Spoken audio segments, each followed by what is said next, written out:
Nanaig ang PLDT sa tulong ng Russian spiker na si Elena Samoylenko na nagpakitang gilas sa kanyang 34 puntos na nagpabilib sa creamline sa mga iskor na 16 na tandang bawas 25, 25 tandang bawas 22, 24 tandang bawas 26, 25 tandang bawas 11, 15 tandang bawas 12 sa 2,000 at 24 PVL Rainforest Conference noong Martes ng gabi sa PhilSports Arena. Si Samoylenko, isang returning import, ay nag-ambag ng 32 kills at 2 aces, kasabay ng matatag na floor defense na may 14 na excellent receptions at 13 digs na nagdala sa high-speed hitters sa isang matagumpay na Pool A debut kahit na wala ang kanilang top scorer na si Seve Davison na hindi nakapaglaro dahil sa knee injury.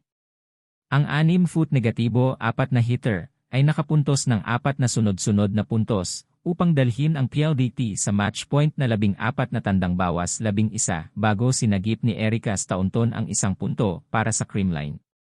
Si Fiola Ceballos ang nagwakas ng 2 oras at 40 minutong laban sa pamamagitan ng isang off-the-block kill.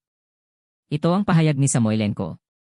Every game I want to win and I want to be better and help my team this season. I think it's a much better staff, better team. Si Ceballos at Majoy Baron ay nag-ambag din ng tig negatibo, 11 puntos, habang si setter Kim Fajardo ay naghatid ng 19 excellent sets bukod pa sa 3 puntos. Si libero Kat Arado ay mayroong 24 digs.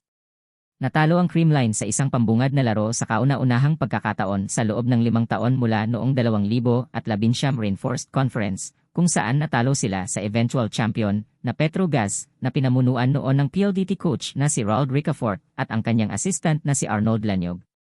Ito ang pahayag ni Coach Ricafort. It was a hard-fought win, for sure. That's what we really prepared for, to be mentally ready for this kind of match. We knew it would be tough because even though Creamline was missing some players, their core team was still there. Definitely, it was a good win for us, said Ricafort. Regardless of the timeline, if you can get a win against Creamline, it's always a big deal because you know they are always at the top. PLDT is its second win in Pool A against Galleries Tower on Saturday. Nawala sa Cool Smashers ang serbisyo ni Alisa Valdez at Tots Carlos, pati na rin si Alas Pilipinas player na si Gemma Galanza, na lilipad patungong Japan sa Miyerkules.